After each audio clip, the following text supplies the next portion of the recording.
ሰላም ጤና ይስጥልን የተከበራችሁ የጨፌ ሚዲያ ተከታታዮቻችን ዕለታዊ ዜናዎቻችንን ይዘንላችሁ ቀርበናል። እስከ መጨረሻው አብራችሁ እንድትቆዩ ዘንድ እየጋበዝን አሁን ወደ ዜናዎቹ አልፋለሁ። ከዜናዎቹ ጋር አብራችሁ መቆየው ለሚመንግስቱ ነኝ። ከኤሌክትሪክ ውጪ በነዳጅ የሚሰሩ የቤት አውቶሞቢል ለማስገባት የሚሞክሩ አካላት አላስተናግድም አለ የትራንስፖርትና ሎጂስቲክ ሚኒስቴር። አልሰማንም በሚል በነዳጅ የሚሰሩ አውቶሞቢሎች ገዝተው የሚመጡ አካላት አሉ ያሉት ሚኒስትሩ ዶክተር አለሙ ስሜ ከኤሌክትሪክ ውጪ በነዳጅ ለሚሰሩ አዲስ የቤት አውቶሞቢል አገልግሎት እንደማይሰጥ የትራንስፖርትና ሎጂስቲክ ሚኒስቴር አስታውቋል። ሚኒስትሩ በህዝብ ተወካዮች ምክር ቤት ቀርበው የመስሪያ ቤታቸውን የ6 ወር አፈጻጸም ሪፖርት አቅርበዋል። ዶክተር አለሙ በማብራሪያቸው ማንኛውም የቤት አውቶሞቢል የኤሌክትሪክ ካልሆነ ወደ ሀገር ውስጥ እንዳይገባ መንግስት ውሳኔ አስተላልፏል ብለዋል። ኢትዮጵያ ኤሌክትሪክ በስፋት እንደምታመርት የጠቆሙት ሚኒስትሩ የኤሌክትሪክ ዋጋ ከነዳጅ አንጻር ሲታይ በጣም ርካሽ በመሆኑ የኤሌክትሪክ መኪናዎች ተመራጭ መሆናቸውን አብራርተዋል። ኢትዮጵያ አረንጓዴ ልማት አቀንቃኝ መሆኗን በመጥቀስም የአየር ንብረት ብክለትን ለመከላከል ረገድ ኤሌክትሪክ የሚሰሩ ተሽከርካሪዎች ተመራጭ መሆናቸውን ነው ያነሱት።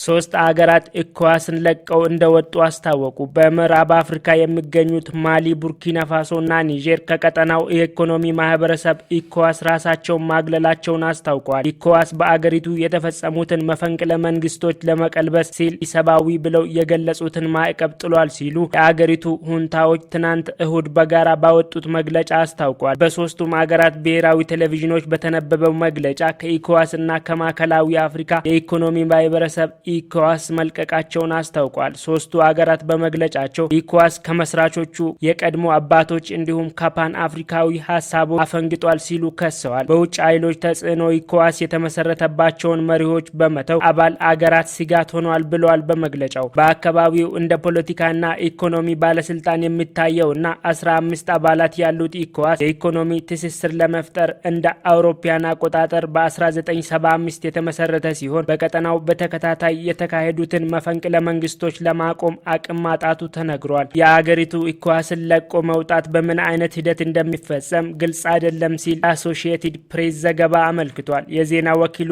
ለቀረበለት ጥያቄ ኢኮዋስ ወዲያውኑ መልስ ባይሰጥም እውቅና የሚሰጠው ዲሞክራሲያዊ ለሆነ መንግስታት ብቻ መሆኑን ከዚህ በፊት አስታውቋል። በዮርዳኖስ 3 የአሜሪካ ወታደሮች ተገደሉ። በኢራን እንደሚደገፍ የሚነገር አንድ ቡድን በዮርዳኖስ በድሮን ባደረሰው ጥቃት 3 የአሜሪካ ወታደሮች ሲገደሉ በሶሪያ ድንበር አቅራቢያ ደግሞ በደርዘን የሚቆጠሩ መቁሰላቸው ታውቋል። ወደ ደቡብ ካሮላይና ግዛት በመጓዝ ላይ ለነበሩት የአሜሪካው ፕሬዝዳንት ጆ ባይደን የብሔራዊ ደህንነት ቡድናቸው ስለ ጥቃቱ የገለጸላቸው ሲሆን በአንድ ቤተክርስቲያን ባደረጉት ንግግር ምላሽ እንሰጣለን ሲሉ ተደምጠዋል። የእስራኤልና የሐማስ ጦርነት እየተካሄደ ባለበት ወቅት በአሜሪካ ኃይሎች ላይ ለበርካታ ወራት ድብደባ የተፈጸመ ሲሆን የአሜሪካ ወታደሮች ሕይወት ሲቀጠፍ ግን ለመጀመሪያ ጊዜ ነው። የአሜሪካ ባለስልጣናት ከጥቃቱ ጀርባ ያለውን ቡድን በእርግጠኝነት ለመለየት ምርመራ ማድረጋቸውን ሲናገር፣ ባይደንም በትናንትናው ንግግራቸው በኢራን የሚደገፉ ሚሊሻዎችን ተጠያቂ አድርገዋል። ጥቃት ፈጻሚዎቹን በመረጥነው መንገድ ተጠያቂ እናደርጋለን ብለዋል ባይደን። የአሜሪካ ማዕከላዊ ዕዝ እንደገለጹት ከዮርዳኖስ በተነሳ ድሮን በደረሰው ጥቃት ቢያንስ 34 ወታደሮች ሲጎዱ 8 ለሕክምና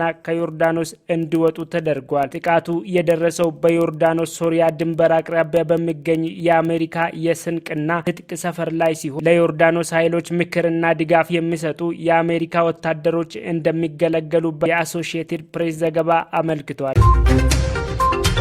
ሰሜን ኮሪያ ወደ ዲፕሎማሲ እንድትመለስ አሜሪካ ጠየቀች። ሰሜን ኮሪያ በመዲናዋ ፒዮንግያንግ የሚገኝንና ከደቡብ ኮሪያ ጋር በሰላም መልሶ ለመዋሃድ ያላትን ፍላጎት የሚያሳየውን ቅስት ማፍረሷን ተከትሎ ሀገሪቱ ወደ ዲፕሎማሲ እንድትመለስ አሜሪካ በመጠየቅ ላይ ነች። ለ10 ዓመታት የቆየውን ቅስት በማፍረስ ኪም ጆንግ ኡን ከደቡብ ኮሪያ ጋር በሰላም የመዋሃዱን ተስፋ አጨንግፏል ተብሏል። አሜሪካና ከጎረቤቶቿ ጋር ፍጥጫ ውስጥ ያለችው ሰሜን ኮሪያ አዲስ ክሩዝ ሚሳይል መመኮሯን አስታውቃለች። ደቡብ ኮሪያም የሰሜን ባላንጣዋ ወደ ምዕራባዊ የውሃ አካል አቅጣጫ ክሩዝ ሚሳይል ማስወንጨፏን እንደደረሰችበት አረጋግጣለች። የሰሜን ኮሪያ ሚሳይል እንቅስቃሴዎች በተባበሩት መንግስታት ድርጅት የታገዱ ባይሆኑም ከደቡብ ኮሪያና ጃፓን የስጋት ምንጭ ናቸው። ሰሜን ኮሪያ በያዝነው ወር ብቻ ተደጋጋሚ የሚሳይል ሙከራዎችን አድርጋለች። ሙከራዎቹ በጃፓንና በጉዋም በሚገኙ የአሜሪካ ወታደራዊ ሰፈሮች ላይ ያነጣጠሩ ናቸው ተብሏል። የተከበራችሁ የተከበራችሁ የጨፌ ሚዲያ ተከታታዮቻችን ለሰዓቱ ያዝንላችሁ ዜና ይሄን መስላል። ቀሪ ፕሮግራሞቻችን ጋር መልካም ቆይታ